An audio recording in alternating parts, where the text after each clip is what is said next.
Central secretariat meaning.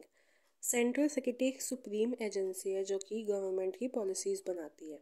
Central secretariat का मतलब है कि ग्रुप ऑफ डिपार्टमेंट या मिनिस्ट्री जहाँ पे एडमिनिस्ट्रेटिव हेड जो होगा वो सेक्रेटरीज होंगी और पॉलिटिकल हेड जो होगा वो मिनिस्टर्स होंगे। सेक्रेटरीट का इमर्जेंस कैसे हुआ, मतलब इवोल्यूशन कैसे हुआ, कैसे कैसे उसका दायरा बढ़ा। सबसे पहली बात, जब ब्रिटिश इंडिया था उस टाइम पे जो गवर्नर जनरल थे उनको उनके ऑफिस को ही सेक्रेटरीट बोला जाता था। हम कह सकते हैं तो उस टाइम पे सेक्रेटरीट के अंदर एक गवर्नर जनरल, 3 काउंसलर और 4 सेंट्रल डिपार्टमेंट हुआ करते थे। लेकिन जब 1990 का एक्ट जब आया तो उसके अंदर गवर्नर जनरल के साथ साथ 7 मेंबर हो गए और 9 सेक्रेटरील डिपार्टमेंट हो गए। हम कह सकते हैं सबसे बड़ा चेंज जो आया 1919 के एक्ट से वो ये आया कि सेंट्रल गवर्नमेंट और प्रोविंशियल गवर्नमेंट के काम का डिवीजन हो गया। जो रोल है सेक्रेटरीट का वो चेंज होने लगा। सिर्फ एक पॉलिसी फॉर्मुलेटिंग, सुपरवाइजिंग और कोऑर्डिनेटिंग एजेंसी से वो एक एग्जीक्यूटिव एजेंसी हो गई, मतलब इम्प्लीमेंट करने वाली एजेंसी बन गई। इसके कॉन्सिक्वेंसेस ये हुए, मतलब रिजल्ट ये हुआ कि उसमें इंक्रीज हो गया काम भी और स्टाफ भी। स्टाफ की भी ज़रूरत पड़ेगी जब काम बढ़ेगा, तो 4 फोल्ड इंक्रीज आ गया सेंट्रल सेक्रेटरीट के स्ट्रेंथ में। पार्टीशन की वजह से शॉर्टेज पड़ गई पर्सोनल की, मतलब स्टाफ की, और इसी वजह से डिपार्टमेंट की जो नंबर है और जो स्टाफ के नंबर है वो इंक्रीज होने लगी। हम देख सकते हैं कि 1858 में 4 सेक्रेटरीट डिपार्टमेंट थे, 1919 में 9, 1939 में 10 हो गए, 1947 में 18 हो गए और 1994 में 74 हो गए।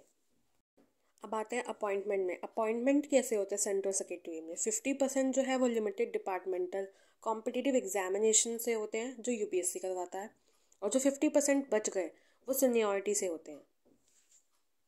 फंक्शंस क्या होता है, रोल क्या होता है, मतलब उनकी इंपॉर्टेंस क्या है सेंट्रल सेक्रेटरीट की, ऐसा वो क्या काम करता है जो वो इम्पॉर्टेंट उन्हें बनाता है।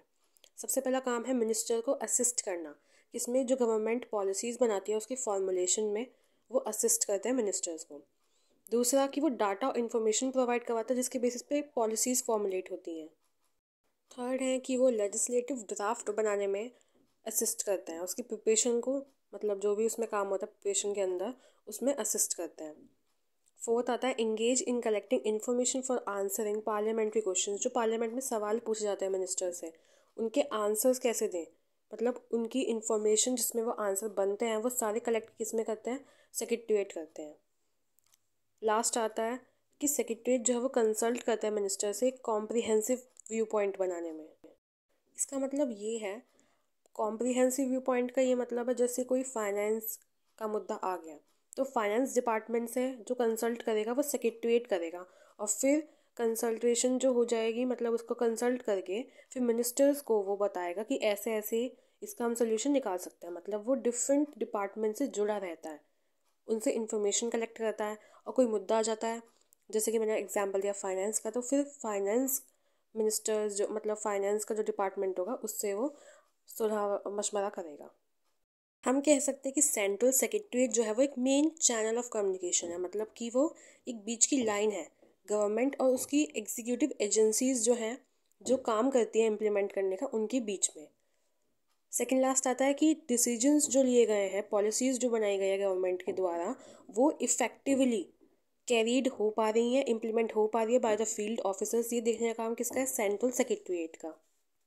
वो ऐसे कदम उठाती है जिससे कि कोऑर्डिनेशन ज़्यादा बढ़ सके किसके बीच में, डिफरेंट डिपार्टमेंट्स और उनके एग्जीक्यूटिव एजेंसीज़ के बीच में जो इम्प्लीमेंट करने की काम आती है, मतलब जो इम्प्लीमेंट करवाती है पॉलिसीज़ को। तो ये थे सेंट्रल सेक्रेटरीट के काम, उनकी इम्पोर्टेंस और उनका रोल। अब आता है स्ट्रक्चर। सेंट्रल सेक्रेटरीट के अंदर क्या सब ग्रुप्स होते हैं, उनका इंचार्ज कौन होता है। तो सबसे पहले देखते हैं मिनिस्ट्री जो है वो डिफरेंट ग्रुप्स में डिवाइडेड होती हैं और जिनके एक एक हेड होते हैं, उनके इंचार्ज जो होते हैं। सबसे पहले आता है डिपार्टमेंट। डिपार्टमेंट सबसे ऊपर आता है, उनका जो हेड होगा वो कहलाएगा सेक्रेटरी। दूसरा आता है विंग, जिसके 2 हेड हो सकते हैं, एडिशनल और जॉइंट सेक्रेटरी। इनके नीचे आता है डिवीजन। डिवीजन का जो हेड होगा वो कहलाएगा डेप्यूटी सेक्रेटरी। फिर आता है ब्रांच। ब्रांच का जो हेड होगा वो कहलाएगा अंडर सेक्रेटरी। और लास्ट है सेशन। सेशन का जो हेड होगा वो कहलाएगा सेशन ऑफिसर। अब लास्ट टॉपिक हमारा आता है क्रिटिसिज्म सेंट्रल सेक्रेटरीट का। ऐसी उनमें क्या कमी है जो हम क्रिटिसाइज़ कर सकते हैं, और उसे इम्प्रूव करने की कोशिश वो कर सकते हैं। सबसे पहला आता है to costly and time consuming, मतलब कि इसमें बहुत ज़्यादा कॉस्ट लगती है, बहुत मतलब ज़्यादा पैसे खर्च होते हैं और टाइम कंज्यूमिंग है।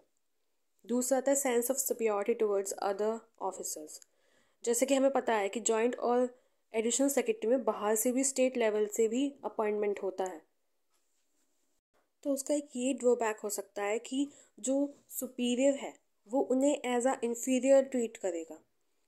तीसरा आता है अनसिस्टमैटिकली डिस्ट्रीब्यूशन ऑफ वर्क, यहाँ पे कोई सिस्टम नहीं है डिस्ट्रीब्यूशन का काम का, तो ये एक क्रिटिसिज्म का पॉइंट हो सकता है। Wastage of time between different departments, जैसे कि मैंने एग्जांपल दिया था फाइनेंस का मुद्दा है तो फाइनेंस से कंसल्ट करेगा, तो यहाँ पे टाइम कंज्यूमिंग हम कह सकते हैं कि ये है, टाइम वेस्ट होता है। लास्ट करियर प्रोफाइल्स जो है ऑफिसर्स की वो रैंडम वॉक है, मतलब कि रैंडम वॉक का यहाँ पे मतलब है कि स्किल बेस्ड या कैपेसिटीज बेस्ड नहीं होती, तो ये एक मतलब ड्रॉबैक हो सकता है जिससे पुअर पॉलिसी मेकिंग होती है। तो इस वीडियो में मैंने सेंट्रल सेक्रेटेरिएट के बारे में बताया।